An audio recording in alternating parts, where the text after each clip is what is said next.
Good morning. I want to read to you Genesis 13. Abraham and Lot separate. So Abraham went up from Egypt, he and his wife and all that he had, and Lot with him into the Negeb. Now Abraham was very rich in livestock, in silver and in gold. He journeyed on by stages from the Negeb as far as Bethel, to the place where his tent had been at the beginning, between Bethel and Ai, to the place where he had made an altar at the first. And there Abram called on the name of the Lord. Now Lot, who went with Abram, also had flocks and herds and tents, so that the land could not support both of them living together, for their possessions were so great that they could not live together, and there was strife between the herders of Abram's livestock and the herders of Lot's livestock. At that time the Canaanites and the Perizzites lived in the land. Then Abram said to Lot, "Let there be no strife between you and me, and between your herders and my herders, for we are kindred. Is not the whole land before you? Separate yourself from me. If you take the left hand, then I will go to the right, or if you take the right hand, then I will go to the left." And Lot looked about him and saw that the plain of the Jordan was well watered everywhere, like the garden of the Lord, like the land of Egypt, in the direction of Zoar. This was before the Lord had destroyed Sodom and Gomorrah. So Lot chose for himself all the plain of the Jordan. Lot journeyed eastward, thus they separated from each other. Abram settled in the land of Canaan, while Lot settled among the cities of the plain and moved his tent as far as Sodom. Now the people of Sodom were wicked, great sinners against the Lord. And the Lord said to Abram, after Lot had separated from him, "Raise your eyes now and look from the place where you are, northward and southward and eastward and westward. For all the land that you see I will give to you and to your offspring forever. I will make your offspring like the dust of the earth, so that if one can count the dust of the earth, your offspring shall also be counted. Rise up, walk through the length and the breadth of the land, for I will give it to you." So Abram moved his tent and came and settled by the oaks of Mamre, which are at Hebron, and there he built an altar to the Lord.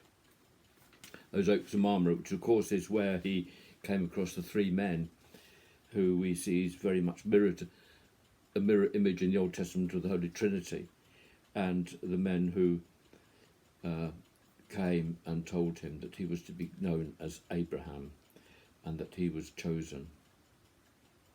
But that's not really what I wanted to talk to you about today.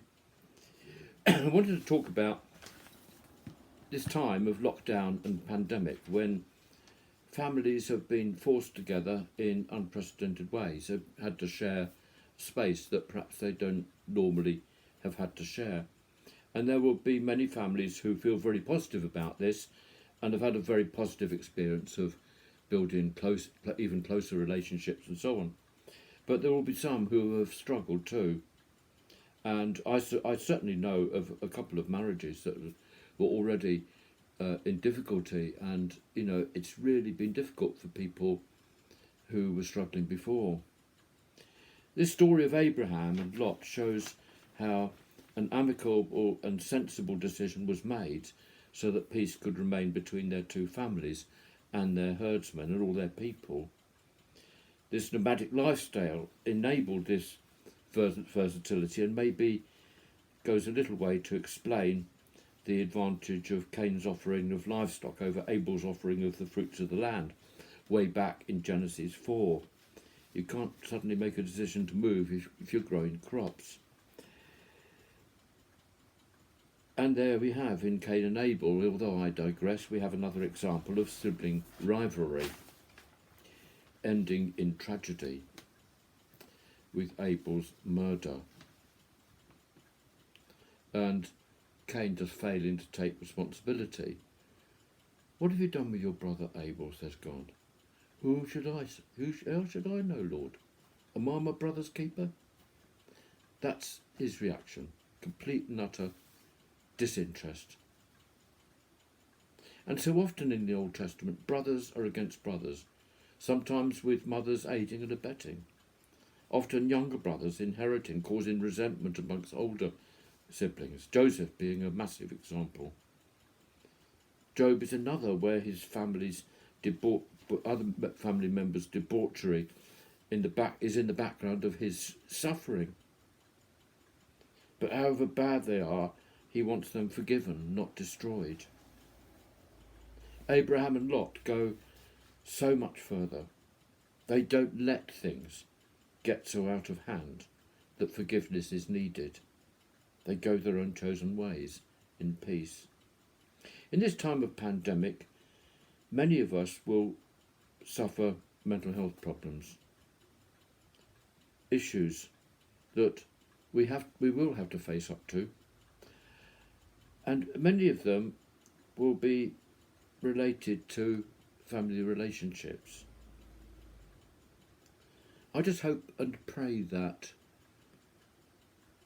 we can face up to this together, that we can help each other through these, and just somehow be alongside each other, but yet allowing each other to go our separate ways as and when that's appropriate also.